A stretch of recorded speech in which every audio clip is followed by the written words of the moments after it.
Miks naised vajavad pre-, pro- ja postbiootikume? Sinu hormonaalne tervis on seotud sinu soolestiku tervisega. Sinu soolestiku mikrobiom mõjutab kõike. Nahka, energiat, tuju ja üldist enesetunnet.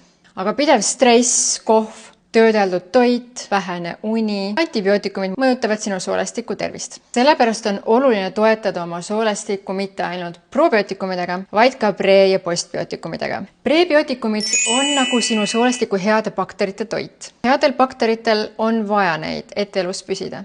Probiootikumid on elusad bakterid, mis mõjutavad positiivselt sinu soolestiku mikrobiomi. Postbiootikumid on aga bioaktiivsed ühendid, mida toodavad probiootikumid, millel on antioksüdantne ja põletikuvastane toime ja toetavad sinu soolestikku.